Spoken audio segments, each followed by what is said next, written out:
अजमेर एक दिवसीय दौरे पर आज केंद्रीय जल शक्ति मंत्री गजेंद्र सिंह शेखावत अजमेर पहुंचे हैं और यहां पर उन्होंने कई मुद्दों पर बात की है।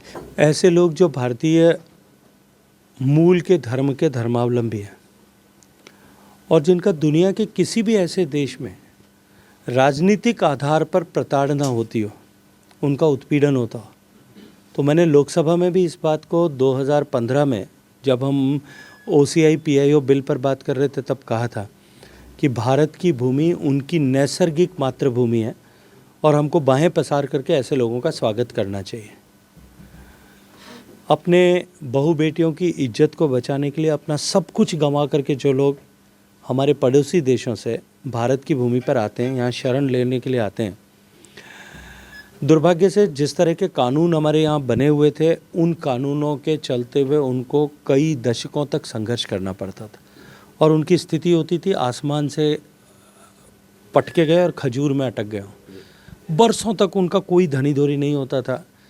नागरिकता के कानूनों की पेचीदगी के चलते हुए वो किसी भी तरह का आइडेंटिटी सर्टिफिकेट नहीं बनवा सकते थे और उसके नहीं होने के कारण से न वो बैंक का खाता खुलवा सकते थे, न मोबाइल ले सकते थे, न टीवी कनेक्शन ले सकते थे, न ट्रैवल कर सकते थे, न सरकार की किसी योजना का लाभ ले सकते थे, न सरकारी अस्पताल में इलाज करा सकते थे, न उनके बच्चे किसी स्कूल में पढ़ सकते थे।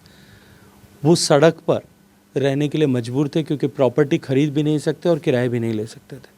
किसी तरह का व्यापार व्यवसाय नहीं कर सकते थे, मांग के खाने की नौबत होती थी।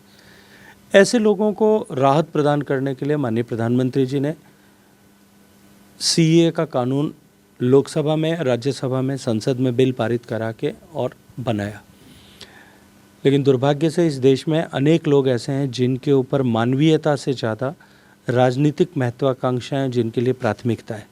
उन्होंने अपनी राजनीतिक महत्वाकांक्षा और तुष्टीकरण की राजनीति जिसके आधार पर उनकी राजनीति चलती है उसको बढ़ाने के लिए CAA का विरोध भी किया।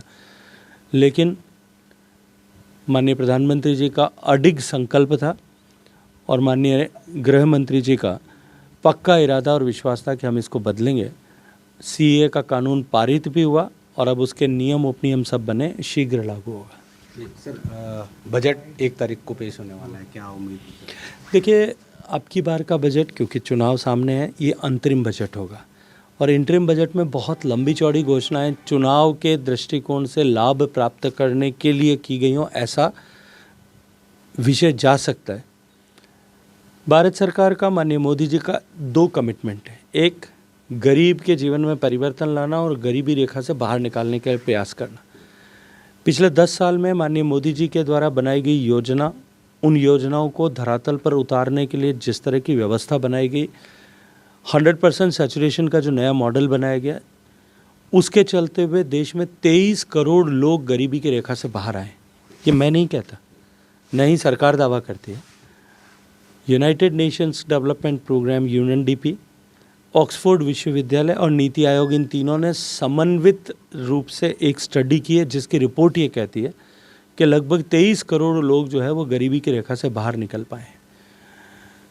देश के गरीब के जीवन में परिवर्तन लाना और देश को समृद्ध, शक्तिशाली, संपन्न और विकसित देश बनाना, ये उद्देश्य, ये लक्ष्य है।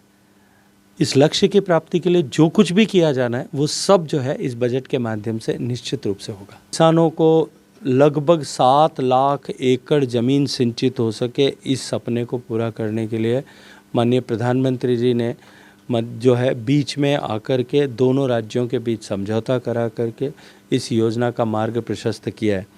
मैं ये मानता हूँ कि राजस्थान के लगभग इन 13 ज़िलों के 3 करोड़ लोग और मध्य प्रदेश के भी 13 ज़िले, जो ग्वालियर से लेकर के चंबल का इलाका, भिंड, मुरैना, राजगढ़ और उधर उज्जैन तक का जो है मालवा का इलाका, इस पूरे पानी की कमी वाले ऐसे 26 ज़िलों के लगभग 5.5 करोड़ लोगों के जीवन में परिवर्तन लाने वाला ये ईस्टर्न राजस्थान कैनाल प्रोजेक्ट और पार्वती, काली सिंध, चंबल पर जो है उनका इंटीग्रेशन, ये नई नदी जोड़ने की परिकल्पना जो है ये ऐसी साबित होगी और निश्चित ही इन 13 ज़िले राजस्थान और 13 ज़िले मध्य प्रदेश, इन लोगों को पानी के संकट का स्थायी समाधान इससे होगा। आखिरी सवाल, लोकसभा चुनाव जैसा कि अभी आपके पास 25 सीटें हैं, आने वाले टाइम में कितनी सीटें देखते हैं? पूरी 25।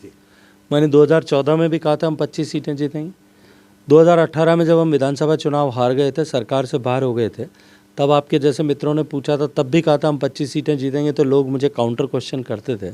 तब भी हम 25 जीते थे। अभी भी दावे के साथ मैं कह रहा हूँ हम 25 जीतेंगे। 2019 में मैंने पूरे दावे के साथ में कहा था कि हम कम से कम 115 सीट लेकर के आएंगे। आज आपको कह रहा हूँ हम 25 सीटें जीतेंगे। लिख करके रखिए अपने डायरी में, और ये भी लिख करके रखिए कि अब की बार पिछले बार से ज़्यादा वोटों के साथ में और पिछले बार से ज़्यादा सीटों के साथ में मोदी जी सरकार में आने वाले हैं।